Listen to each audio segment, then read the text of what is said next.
Ruben Amorim has finally won his first game as Manchester United boss. Manchester United 3, Bodo Glimt 2.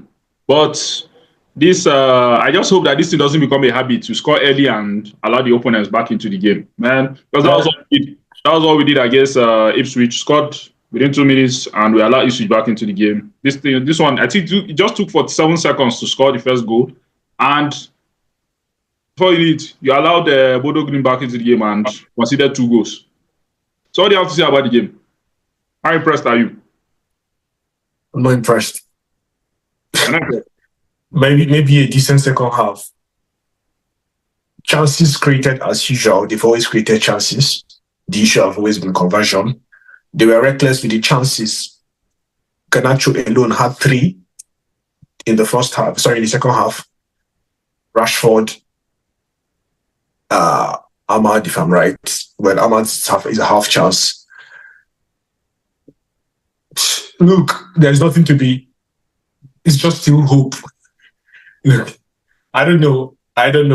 Maybe I've been hurt too many times, so I'm just trying to, manage my emotions and just be very careful so I don't just get all invested. And then again, these guys, nothing really. If we play against the side that is good on the ball or better on the ball, they'll damage us. This is Bodo. And Bodo created a lot of chances. In the last 10 minutes, they would have equalized the game. Yeah. Charlie, look at that free kick serve, I guess. The free kick, the Onana save, some half chances here and there. They were very mobile. They kept running. They kept believing. They were persistent. Imagine you're up against a Liverpool side, which are going to be very happy to play you with that 3 at the back. They're going to be very happy to play you. Imagine you're playing a City side that is good on the ball and they have runners up front. Imagine you're up against Tottenham Hotspur. Yeah, imagine you're up against Arsenal. Imagine you're up against Aston Villa. You're up against Fulham. This is Bordeaux. So there's nothing to be excited about. Yes, I love the idea of taking off Malaysia. 45 minutes for me is very good for him because bringing him back after about 19 months, 20 months away from the game. 45 minutes was enough for me, if you ask me, because he wasn't so bad, but he wasn't so confident. And then obviously the first goal came from him. The equalizing goal came from his position. He was outpaced, but he's rusty. He's much rusty. First competitive. Yeah, I know he played with the other teams once, but then this is a big game. Regardless of how you look at it, it's a European night and all that, and then he's coming on. I particularly didn't enjoy his level of creativity on the left in the first half. He wasn't swinging in those balls. He had a lot of chances to swing in the balls. He felt more comfortable playing the little short passes. There are a lot of times where he was left wide, and all you should do is bring in the ball because Højlund was in the box. You had Bruno and you had guys in the box. We always had 3-4 men in the box. So I expected more of the ball. Mason Mount was so decent also in the first half, if you ask me. Excellent on his positioning, good transition from middle to forward and back. He was good. So it's just, for me, there's no excellence there yet. There is no better. There is just good. Good in the sense that we see the shape. It's nothing new. Amorim is not inventing nothing in football. We see the shape. We see how he wants to play. But we must also agree within ourselves, say the truth, that how he intends to play can also be deemed risky. It's also a risky football. You just need one good ball behind your central back, an efficient finishers, and you're down. You're out. Because maybe he believes in a high risk, high reward. His high. It wouldn't pay you on some nights. That's the fact. You have to be pragmatic. On some nights, you have to be pragmatic. He's always pushing his central back so high that they get as far as the center line, halfway on the pitch. Just Hansi Flick? Yeah, not just Hansi, even Man City was caught yesterday twice playing that high. The equalizing goal was the howler. If you look at how high Guardiola was even in the opponent's half.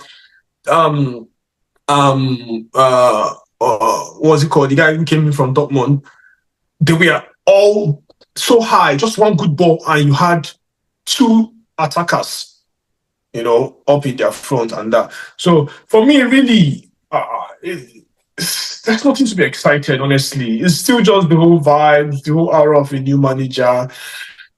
Look, we have to get our acts together, to be honest. What are your final thoughts? Bro, for me, really, I'm just still watching. Obviously, I'm a United fan. I'm hopeful that that this is the manager. This is our final bus stop. This is going to be the one. I'm so very hopeful and optimistic. But then again, I don't want to be so hopeful that my emotions are crushed again. You understand? We see what he wants to play, clear identity. Kudos to him. The second half tactical sub, Diogo coming on, it made a difference. But then again, the substitution with Casemiro going to the central back and all that, I don't know, the defense became a bit shaky. Luke Shaw also was not so fluid when he came in. He wasn't really confident pushing the team on the offense. The forward passes we know him for. He wasn't really confident on them. He felt better playing to the side or back to the Jiki. That's Onana. So positives, nothing. We see over the weekend, Everton is going to be a stiff test because they're going to be more compact than Bodo was. In the first half, we struggled to create because Bodo was really compact in the first half. They were really, really compact in the first half. Sorry for interrupting. I said before we go, let me ask you this question. Were you surprised with the lineup? The number of changes he made and all those things like that. Were you surprised? Not exactly surprised, but the biggest surprise for me was Anthony, actually. I expected those, even when I did my prediction on the Manchester United app, I predicted that I also predicted that are you with me? Yeah, me too. Yeah, so I also predicted that Højlund was going to start the whole what's it called? Substitutions. I predicted Dicha was coming on, and but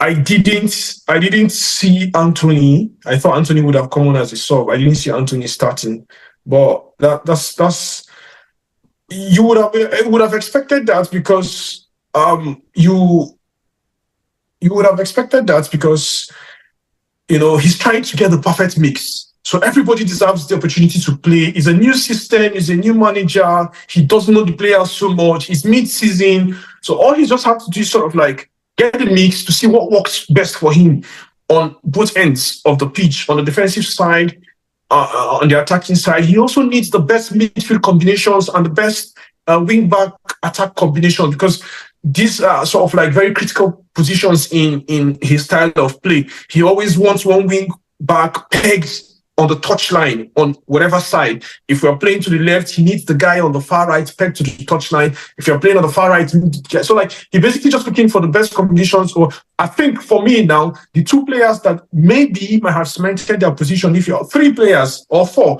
I have Onana, I have Matisse de Ligt, I have Azraoui and Bruno. For me, I think these are the indispensables for now. All right. From the way I'm seeing it, yeah. All right, Dan. Thank you very much for joining me. I'll see you after the Everton game on Sunday. Yeah. Yeah, Sunday. Have a good night. Yeah. All right. Thanks for having me. Bless. Yeah.